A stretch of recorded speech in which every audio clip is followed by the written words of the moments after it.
never-ending shade. The loss we carry a sea we must wade. We've braved the belly of the beast. We've learned that quiet isn't always peace. In the norms and notions of what just isn't always just is. And yet the dawn is ours before we knew it. Somehow we do it. Somehow we've weathered and witnessed a nation that isn't broken, but simply unfinished. We, the successors of a country and a time where a skinny black girl descended from slaves and raised by a single mother can dream of becoming president, only to find herself reciting for one.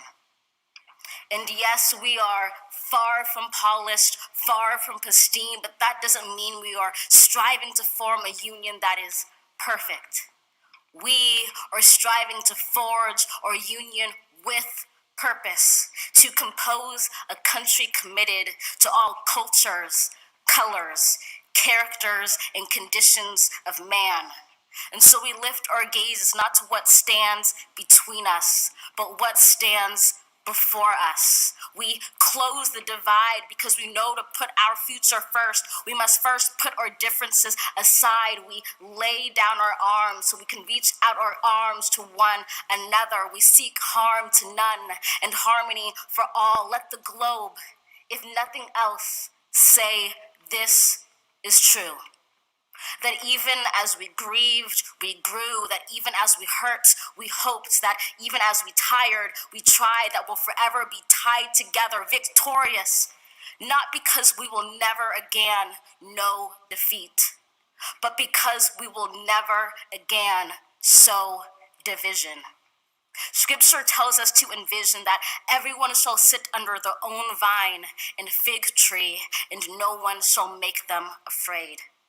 If we're to live up to our own time, then victory won't lie in the blade, but in all the bridges we've made. That is the promise to glade, the hill we climb, if only we dare it, because being American is more than a pride we inherit. It's the past we step into and how we repair it. We've seen a force that would shatter our nation rather than share it, would destroy our country if it meant delaying democracy. And this effort very nearly succeeded. But while democracy can be periodically delayed, it can never be permanently defeated. In this truth, in this faith we trust, for while we have our eyes on the future, history has its eyes on us. This is the era of just redemption. We feared it at its inception. We did not feel prepared to be the heirs of such a terrifying hour, but within it we found the power to author a new chapter, to offer hope and laughter to ourselves. So, while once we asked, how could we possibly prevail over catastrophe? Now we assert, how could catastrophe possibly prevail over us? We will not march back to what was, but move to what shall be, a country that is bruised but whole, benevolent but bold, fierce and free. We will not be turned around or interrupted by intimidation, because we know our inaction and inertia will be the inheritance of the next generation. Our blunders become their burdens. But one thing is certain: if we merge mercy with might and might with right, then love becomes our legacy and change our children's birthright. So let us leave behind a country better than the one we were left. With every breath from my bronze-pounded chest, we will raise this wounded world into a wondrous one. We will rise from the gold-limbed hills of the west. We will rise from the wind-swept northeast, where our forefathers first realized revolution. We will rise from the lake-rimmed cities of the Midwestern states. We will rise from the sun-baked south. We will rebuild reconcile and recover in every known nook of our nation, in every corner called our country. Our people, diverse and beautiful, will emerge battered and beautiful. When day comes, we step out of the shade, aflame and unafraid. The new dawn blooms as we free it. For there is always light if only we're brave enough to see it, if only we're brave enough to be it.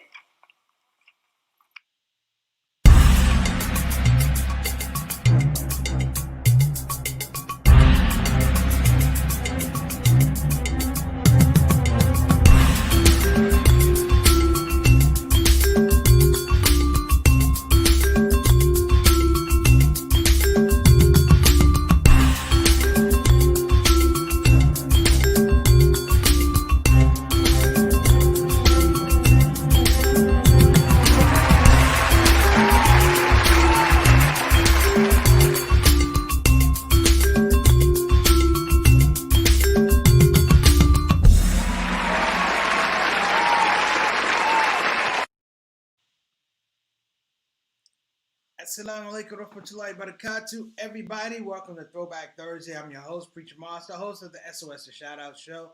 I hope you guys in mind. I just want to give you a glimpse of the future. You have just seen the future in about 5 minutes. This young lady, Miss Gorman, who was the young poet laureate, who I'm gonna be honest with you, I didn't even watch the inauguration. Okay, I didn't really watch the inauguration, but I heard about this young girl. And the glowing reports that I heard about this young girl inspired me in many regards to change around the subject matter for Throwback Thursday. And I had to make it something that was meaningful after watching a young girl remind me, in no uncertain terms, that children are the future. You hear what I'm saying? Remind me that children are the future. Now, before we get started, I want to get some shout outs. If you're coming on the show for the first time, we thank you. We pray that you come back. We hope that you give you a great experience and a great product, if you will. As well, simple rules. Simple rules. Number one, let me thank you for coming on the show. Number two, now that you're on the show, if you don't mind, hit the subscription button, notification button, hit the like button if you like it. And then on top of that, small thing, feel comfortable. Get yourself in the comment section and introduce yourself. While I'm the host, this is not my platform. This is the people's platform. This is the people's platform. You see in the intro it says People's Champion. This is the people's platform. I'm going to explain to you why, because I'm sort of like the referee. I'm like the DJ. You know, the people that come on the show, they're the ones who are giving me ideas. I throw something out, they throw something back. And I think it's a beautiful matriculation in terms of communication, something that's missing. That's the other thing. And the last part is, before you leave, understand that your participation right now gives you a free membership to the Shout Out Show family and the Shout Out Show soldiers. An amazing group of people, amazing, dedicated group of people who come on the show time and time again. Do you know how hard it is to be consistent? Do you know how hard it is to be consistent during these times at 5 o'clock and at 6 o'clock and at 3 o'clock and all the way over in the UK at 11 o'clock? Do you know these people tune into this show? And I'm not just saying tune in, they contribute. That's the difference between other shows. They tune in and contribute. I have people on the show that have been rocking with this show darn near a year. Do you hear what I'm saying? A year. We're going in 300 episodes. You have people who have been on here since my day ones from day one. Okay? So I just want to let you know what's going on. Now, if you're new to the building, new to the show, I have a portion I call Stars in the Building. Stars in the Building is recognizing the people who make the show actually what it is. So we're going to go to it right now. So if you're new to the show, get in that comment section. We got people lined up already. Alhamdulillah. We got Sister Ree, who is an angel. Sister Ree is taking care of her auntie and her big sister. I hope you got a chance to talk to a cardiologist about your sister, Sister Ree.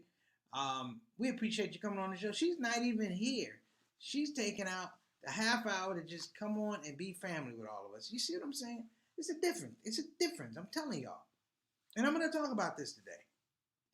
Sister Satana, who, while listed as the consultant producer, she's a concepts person. When I say concepts person, it means that she's giving me ideas and trying to expand what I do so the show is better. Expand what I do so I can understand what's the potential of the show.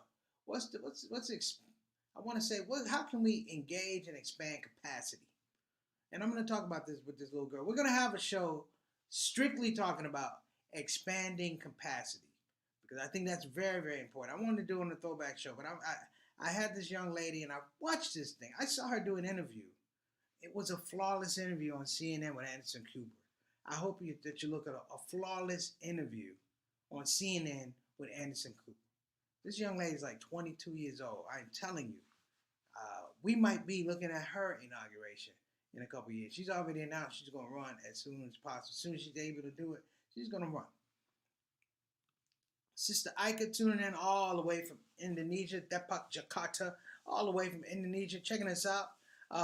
Big ups and prayers to the people of Jakarta, Indonesia. They had some natural disasters. They had an earthquake. They also had a plane crash. I haven't really caught up in terms of information. I haven't given a whole lot out. But just knowing that there was a plane crash and an earthquake, brothers and sisters, you have your hearts just go out to the families. You know that there are people who are suffering right now. Okay? We got Sister Sultana Ali all the way from New Jersey. She tried to give me the whole thing. Wa alaikum assalam wa rahmatullahi wa barakatuh. I'm gonna give it to you. I'm looking at how you spelled it. You know what? I appreciate it, Sister Sultana. You know what? Because people don't understand. I saw something today on WhatsApp from one of the local imams around here, and you know what he was talking about? It seems like if you're not in your right mind, it seems really petty. But he said something that was amazing. He said, essentially, he said, why do we rush giving greetings? Why do we rush giving greetings? Like people rush to a salam just to get the. That's what I'm going to go over to about it. Okay, look. There's something in that. There's a blessing in that. Imagine there was fine print on the contract. And that fine print, whether you could read it or not, is the difference between you getting $100,000 and $10. And you had to look at it and tell them they went like that. Now, you know you can't read that fine print. Somebody could tell you it's only worth $10. Well, that's sort of what the slam is. It's not worth $10. It's not worth $1,000. It's worth $1 million. It's innumerable. And taking the time to let people know, A, I want you to be blessed. I want you to have mercy. And you know what? I want you to have peace in your life. That's important. Okay. Wa alaikum assalam wa rahmatullahi wa barakatuh. Brother Altaf, all the way from Toronto. AR, is it getting warmer in Toronto or not, man? I know you guys are going through some real COVID stuff up there. I know they're shutting down things. Have they begun to loosen up? You know, Toronto is kind of gangster with the COVID. They'll shut everything down. It's not like down here. Oh, I'll give my life for the economy. I'm like, well, line up. So here we have this situation again. You know, and I'm going to talk about this, but just the weirdness that we're kind of coming out of, that exhale that we did yesterday. That, you know, it's nice to inhale and not into a curse word. That's what it's been for the last 4 years. You ever have to get air to cut somebody out? That's terrible. I don't ever want to go through that again. And you know who I'm talking about. It was just the pervasiveness of just foolishness. You know, we need fresh air. We need fresh perspective. We got Sister Rabina all the way from the UK. What's going on, Star? I've heard this speech so many times from Malcolm X, MLK, Langston Hughes, Maya Angelou. How many times do we listen to the words? And when will the words become action? Well, Sister Rabina, we don't know. We don't know. But I'll tell you this, though. When Malcolm said it, it changed me. When MLK said it, it changed his people. When Langston Hughes said it, it changed him. When Maya Angelou said it at Bill Clinton's inauguration, it changed me. Now, it may not be a thing where it becomes action for everybody else, because everybody's not feeling it the same way. Everybody's not understanding it the same way. But I will tell you this. To a man and to a woman, I'm going to tell you this right off the jump. When X said it, when Honorable Elijah Muhammad said it, when Farrakhan said it, when Malcolm, when Dick Gregory said it, when Medgar Evers said it, it made an imprint. You know, the issue is we want it to happen right away. Well, if those words didn't matter, If they didn't have an impact on the body politic of African Americans and Latino and oppressed people, we wouldn't even be here now. We wouldn't even be here now. We'd have been crushed. We would have been so far down the line of human existence, you wouldn't even know us. We'd be invisible. And it's this little girl. I want to say this again. This young lady, Miss Gorman, who stood up at 22 years old and she did something that was amazing, special, and needed. Let me before I get into that, let me get Sister Santiago all the way from all the way from Tennessee. What part of Tennessee? With Nashville, Knoxville. What part of Tennessee? Let us know. We got a weather report. Let's see. Temperature up and down. We're still in lockdown, at least until the first week of February. You know what? What price is good health? What price is you can't put a value on life. So it's going to be some hard times, some difficult times, but you have to get used to it because we've seen essentially what happens when we don't lock down. We've seen essentially when we're not diligent or when we're not cautious. We celebrate. It's like you can't do it. It's like when you're sick and the doctor gives you a prescription. He tells you to take all the medicine. What do you do? What do? You take the medicine. You start feeling better. Like, I'm good. And then you stop taking the medicine. No, you don't know the extent of the damage or the infection or the illness that you deal with. That's why they tell you to take all of it. And in taking all of it, the interesting part is it reduces false negatives. It reduces the fact that essentially, if you take all the medicine and you're still sick, then there's a clear assessment that can be made. But if you take part of the medicine, if they gave you pills for 14 days, you took pills for 7 days, and then all of a sudden you're not feeling well, you've created your own problem. All right, Nashville. All right, I used to perform in Nashville, the Zany's Comedy Nightclub in Nashville. And I'm welcome my brother, Ahmed Shaheed. Wa alaikum assalam rahmatullahi barakatuh. So let me get to this. Ahmed is a hardworking brother too, man. I saw that thing with your two sons, man. That was pretty dope. I don't get on Facebook a lot, but I saw that and I liked it. So this Throwback Thursday is important because one of the things that was missing in the last 4 years is some weird way, some metaphysical way, brothers and sisters, we stopped celebrating our children. We stopped creating scenarios where we celebrate our kids, where we put them in positions to shine. Now, let me frame this. When I say to shine, it's not just to perform. I mean, we put them in positions to be successful.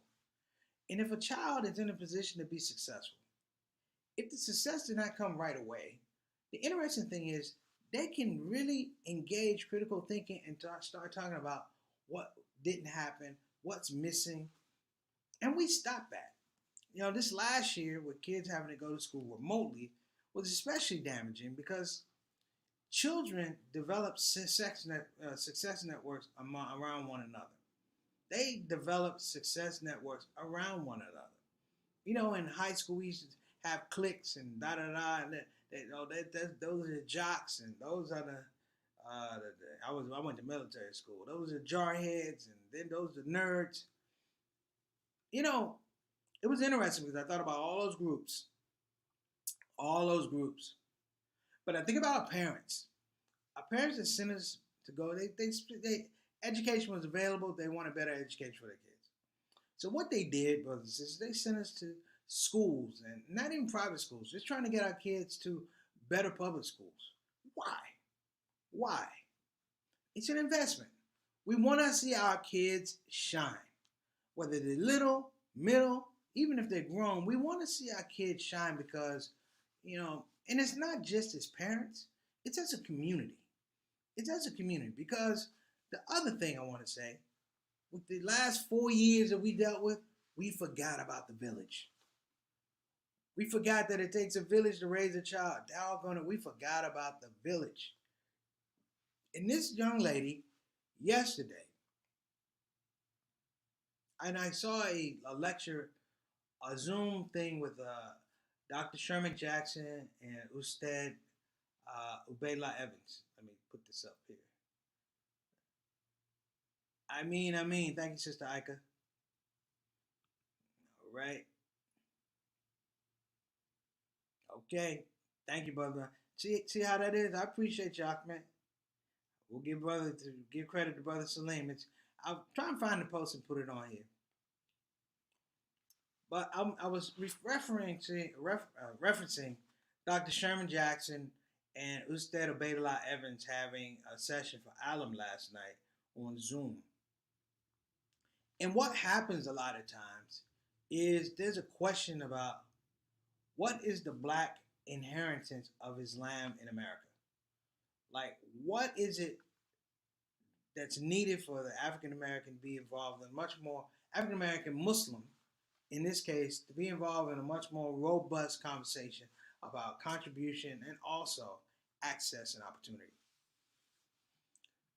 And what Dr. Jackson said reminded me of what this young lady was talking about. And it wasn't even just her poem. The poem was powerful. Okay? The poem was powerful. Here's the thing that was interesting.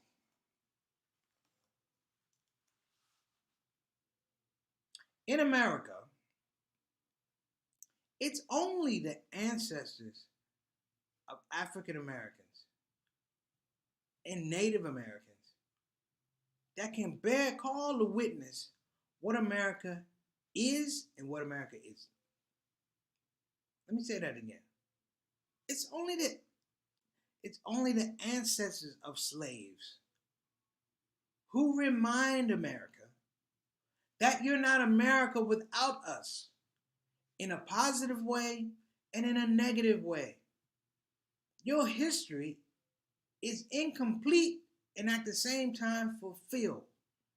Your history is inferior, but at the same time superior, based upon the survival narrative, the growth narrative, the shine narrative, and that's what that young lady was talking about.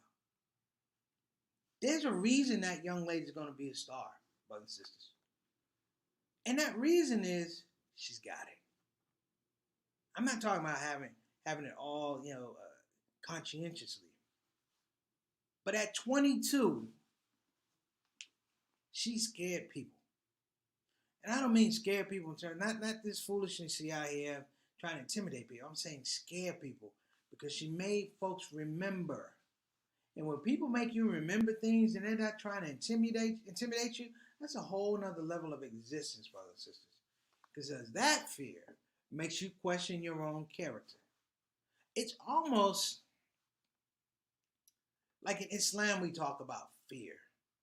We talk about fear of Allah subhanahu wa ta'ala. And people sometimes frame it as this negative fear, like our Lord is this, you don't do this, Lord's no. It's not that you fear reprisal. You fear that you're doing things that move you away from that compassion, move you away from that mercy, move you away from an opportunity for correction, if you will. Yeah, I just did a thing for the BBC yesterday, and I talked about this a little bit, and it was amazing because this young lady at 22 has figured out that her goal with her poetry, that her words that she was saying to essentially the most powerful man in the United States is, I'm watching you because I'm looking at the world, and whether it was you or the predecessor before you, you are not beyond correction. You are not beyond identifying good and bad. You are not beyond, forget the law. Forget the law. You are not beyond mercy. You are not the ruler, owner of compassion. You are here by virtue of the fact that, brothers and sisters, I can call you to bear for what you've done and what you haven't done. Me calling my ancestors is a different thing. Me calling your ancestors is a much different thing. Because your ancestors, brothers and sisters, these ancestors, Joe Biden's ancestors, Trump's ancestors, understand clearly, without fail, that they only exist by the mercy, perseverance, integrity, and here's the last one, dignity of the people of whom they've denied the same things I just mentioned. And it becomes even a little bit more clear. And I'm going to tell everybody, please watch, please watch the entire speech. But don't watch it once, watch it twice. Because there's nuances in there, which should give you a little history. You see, she says the single mother, she's a, she's a descendant of a single mom who's a descendant of slaves. That's number one. But she didn't say that the slaves were handicapped or disabled or in some regard hindered emotionally or spiritually. She spoke to a condition. And it's a condition that it's not around anymore. Even our best, and I've read documents about slavery and slave journals and things like that. Even in reading it, brothers and sisters, I can't imagine it. I can't fathom it. We can only do, foolishly try to replicate or foolishly try to identify aspects of that society. But this young lady in that poem said, let me spare you the time warp. Let me spare you going back 50 years, 100 years, 200 years. And the way she did it was, she said, despite all of that, I'm here right now. And there's literally nothing you can do about it. She was, for lack of a better word, the most powerful person at the inauguration yesterday. She served notice. And in serving notice, let me tell you what she was saying to people like me, an old head. And some of y'all are old heads too. But she was saying, don't forget the formula, don't forget the struggle, don't forget the secret sauce that allowed me to get here. Because the same thing that allowed her to get there is the same thing that's in us. And you can say anything you want to about the Proud Boys and QAnon and all these things. But she also said something that was cold-blooded. She told them, QAnon, crooked politicians, weak GOP members, told all of them, she said, I'm a reminder that you can't win and you never will win.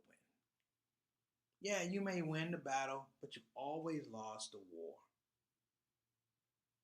And in that, brothers and sisters, she reminded me of the good, warm feeling in my heart to see our children shine. Not just your individual children, your family. I'm talking about the children in the neighborhood, knowing that there was a positive trajectory for them to do things to be special. Let me just talk about that. The idea of looking at children and getting excited because you think that they're special. Do you know what it is for a child to have an adult look at them and tell them they're special? Sit back and look at them from the corner of their eye and go, ooh, wee. That little man is special. That little girl is special. We ain't talking sports. We do it in sports too. But the idea that we believe and we invest in our children and all of this mess. Can you think about this, brother? All of this mess. I think she's 22. So 4 years ago, Trump was coming in office. So she was 18, probably going into college. But in that 4 years, you've turned out somebody who has spiritual and intellectual dynamism that just leaps off the page. And the fun part and the beautiful part is the Village produced that. And I'm going to hearken that we go back and whatever the Village needs, if we got to put some straw in the hut or put a porch in front of the hut or some straws on top of the roof, let's go back and invest in the Village because that young lady inspired me. She scared me too because she reminded me, you know what? as hard as you think you're working, if you really think about it and you're in a corner by yourself, you could be working harder. And she told us out of the mouth of a 22-year-old girl, I'm the example that you've been looking for, but I'm also the example that's going to inspire you. Brothers and sisters, that's our show today. I'm going to, someone asked me, I'm going to go ahead and bring this up again. I'm going to hopefully have our guest on next week. But please go to www.befinanciallyindependent.com. Again, that's www.befinanciallyindependent.com.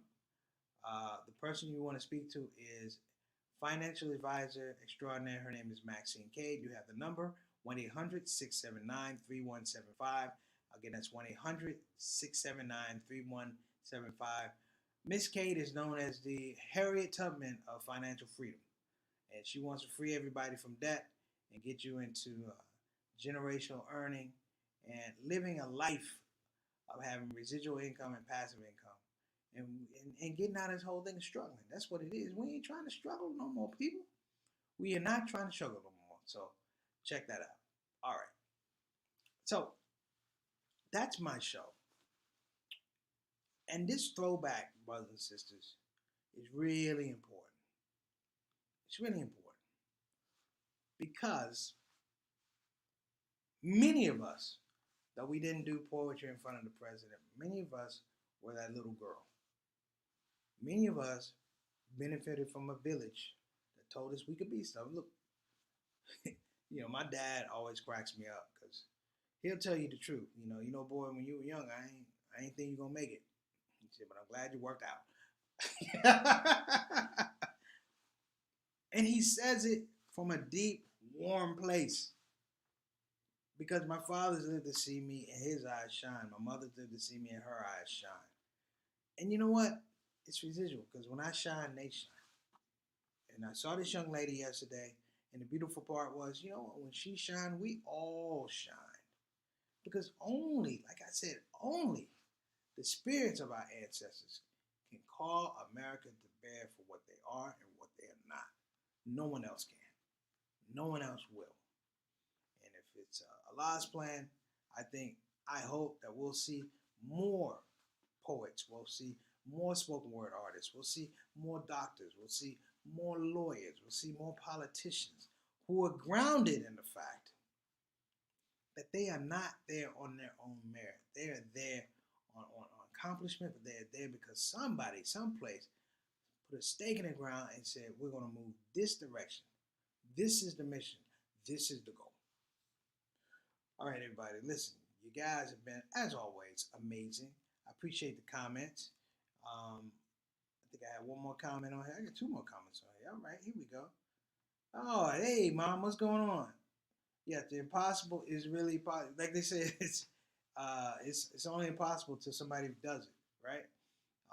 Sultana, thank you, Sister Sultana. I mean to you too. And let me tell you guys something.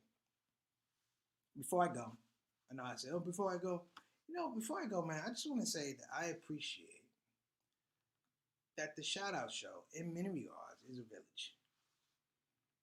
It didn't start out that way, but as they say, man plans, God laughs.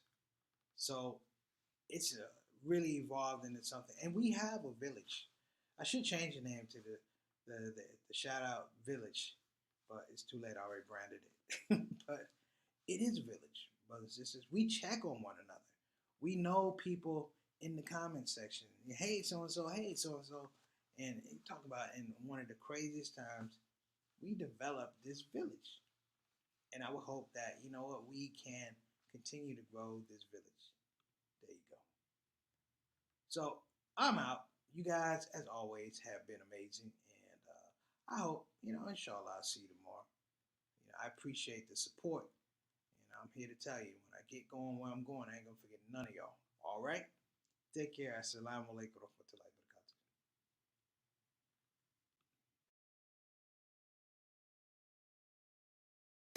Hey everybody, this is your brother Preacher Moss. Listen, I hope that you enjoyed your shout out show experience. We'll be back with the next show, the next shout out show. Simple ask before you go, please help your brother out. Click that subscribe button, click that notify button, and I'll see you again on this side of the microphone. You probably wonder what that smell is. That's me. I smell good. And the reason I smell good is because I use oils from Tarifa. So I'm not saying you can't smell good. I'm not even saying you stink. I'm saying you have the opportunity to smell exquisite. Check out tarifatar.com for some of the best oils and scents in town.